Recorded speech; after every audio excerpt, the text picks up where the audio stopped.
নমস্কার প্রিয় বন্ধুরা, স্বপ্নাজ ডায়েরিতে অনেক ওয়েলকাম জানিয়ে নতুন একটা ভিডিও শুরু করছি। মাঠ থেকে তুলে আনা এই মালঞ্চ শাক কিন্তু মাঠে ঘাটে প্রচুর পরিমাণে দেখা যায়। আবার অনেকে জানেই না যে মালঞ্চ শাক খাওয়া যায়। তো যাই হোক, দেখো আজ তোমাদের একটা সুন্দর রেসিপি শেয়ার করছি, আশা করি তোমাদের খুব ভালো লাগবে। প্রথমে শাকগুলোকে ভালো করে ধুয়ে নিয়ে খুব মিহি করে কেটে নিয়েছি যতটা সম্ভব। অন্যদিকে কড়াই বসিয়ে দিয়েছি। তেলটা বেশ গরম হয়ে গেলে দিয়ে দিলাম একটা শুকনো লঙ্কাটাকে বেশ ভেজে নিয়ে 1 চামচ জিরে আর হাফ চামচ রাঁধুনি একসঙ্গে তেলের উপর দিয়ে দিলাম। বেশ ভালো করে ভেজে নিয়ে তুলে নিচ্ছি। সব কিছুকে একটা পাত্রে আমি তুলে নিলাম। এইবার সেই কড়াইতে দিয়ে দিচ্ছি আরও কিছুটা সর্ষের তেল। তেলটা দিয়ে একটু গরম হওয়ার জন্য ওয়েট করছি। বেশ ভালো গরম হয়ে গেলে হাফ চামচ রাঁধুনি দিয়ে দিলাম। যখন সুন্দর মিষ্টি গন্ধ বেরিয়ে আসবে সেই টাইমে অ্যাড করছি একটা মাছের অর্ধেক মাথা ছিল, সেই মাথাটা দিলাম আর ছোট ছোট 2-3 পিস মাছের টুকরো। যেহেতু মাথা অর্ধেক রয়েছে তাই আমি কিছুটা মাছও অ্যাড করছি। তোমাদের কাছে যদি 2 টুকরো মাছ অর্থাৎ একটা পুরো মাছের মাথা থাকে তাহলে এক মাথা দিয়েই হয়ে যাবে, মাছ দেওয়ার প্রয়োজন নেই। আমার কাছে যেহেতু অর্ধেক রয়েছে তাই কিছুটা মাছও অ্যাড করে দিয়েছি। দিয়ে দিলাম স্বাদমতো 5 থেকে 7টা কাঁচা লঙ্কা। মাছের মাথা আর কাঁচা লঙ্কাটাকে বেশ লাল লাল করে আমি ভেজে নিয়েছি। তারপর অ্যাড করছি কেটে রাখা শাকটা দিয়ে বেশ ভালো করে মিশিয়ে নিচ্ছি আর মাথাটাও এর সঙ্গে ভেঙে দিতে হবে। বেশ ভালো করে নেড়ে চেড়ে মিশিয়ে নিলাম। এইবার এখানে অ্যাড করব স্বাদমতো লবণ আর হলুদ। শাকটা যেহেতু বেশ কমে যাবে, লবণটা অবশ্যই বুঝে দেবে। পরিমাণ মতো লবণ হলুদ দিয়ে আরও একবার মিশিয়ে নেব। ভালো করে লবণ হলুদটাকে শাকের সঙ্গে মিশিয়ে নিলাম।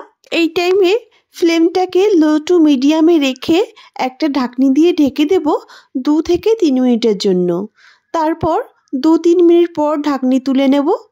দেখো শাকের কালারও কিন্তু চেঞ্জ হয়ে আসছে আর নরমও হয়ে গেছে। শাকের পরিমাণটা বেশ খানিকটা কমে গেছে।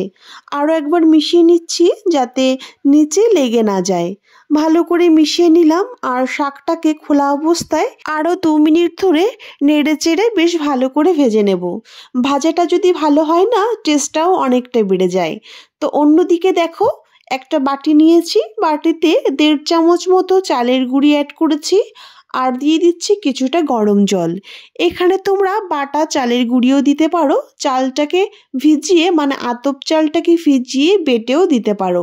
আমার কাছে গুঁড়ো রয়েছে তাই গুঁড়ো দিয়ে একটু গরম জল দিয়ে গুলে এবার আমি দিয়ে দেব।